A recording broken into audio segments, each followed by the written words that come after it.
Hello everyone, আমি nail artist Swapna.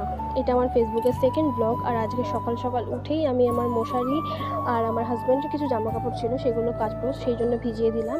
আর জলখাবারে আলু ভাজা রেডি করছি। আমার মতো যার যার ডাস্ট অ্যালার্জির প্রবলেম আছে তারা জানবে, ঘরে যে কোনো নোংরা কিছু থাকলে পরে মশারি বলো বা জানালার মসকিউটো নেটটা যদি ধুলো হয়ে যায় বা ঝুল জমে, তো যাদের প্রচণ্ড রকমের ডাস্ট অ্যালার্জি আছে তারা কিন্তু এটা আমার সাথে রিলেট করতে পারবে। প্রচণ্ড কষ্ট হয়, সারাক্ষণ হাঁচি হতে থাকে, গলা চুলকোতে থাকে, চোখ চুলকোতে থাকে। তো সেই জন্যই আমি কাছাকাছিটা বেশিরভাগ টাইমটাই করে থাকি। ঘর দোরটা পরিষ্কার না রাখলে না আমার শরীরটা একদম ভালো থাকে না। আর এখানে আমি দুপুরের রান্নাটাও বসিয়ে দিয়েছি।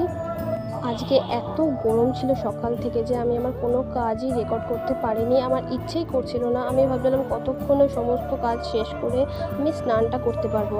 আর কথা বলতে বলতে এখানে দেখো আমার রান্নাটা হয়ে গেছে, আমি বাসন ধুয়ে নিচ্ছি।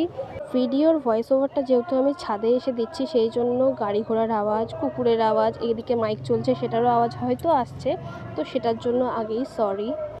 আমার না আজকে স্নান করতে করতে 2:45 বেজে গিয়েছিল। এখনও অবধি আমার পুজো করা বাকি ছিল, সেই জন্য আমি যত তাড়াতাড়ি পেরেছি আমার স্কিন কেয়ার রুটিনটা কমপ্লিট করেছি।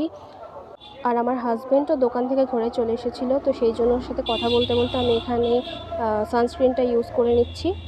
আর এখানে দেখো আমি সানস্ক্রিন হাতে নিতে নিতে আমার হাজব্যান্ডকে বলছিলাম যে সানস্ক্রিন নিয়ে আর কী হবে, যা কাজ করার সব তো করেই নিয়েছি, আর এই গরমে সানস্ক্রিন মুখে থাকতেও চাইছে না। আজকে সকাল থেকে এত তাড়াহুড়ো করে আমাকে সমস্ত কাজ করতে হয়েছে যে আমি বুঝতেই পারিনি কখন সকাল হলো আর কখন দুপুর হয়ে গেল। আর আজ সকালে উঠতে আমার ভালোই দেরি হয়ে গেছিলো। আর আমি না যখনই স্নানে যাই, বিশেষ করে শ্যাম্পু যেদিন করি সেদিন আমি আমার কানেরটা খুলে রেখে যাই, কারণ সুতো কানের কখন কান থেকে খুলে বেরিয়ে যাবে সেটা বোঝাও যায় না। এইবার আমি পুজো দিতে যাব।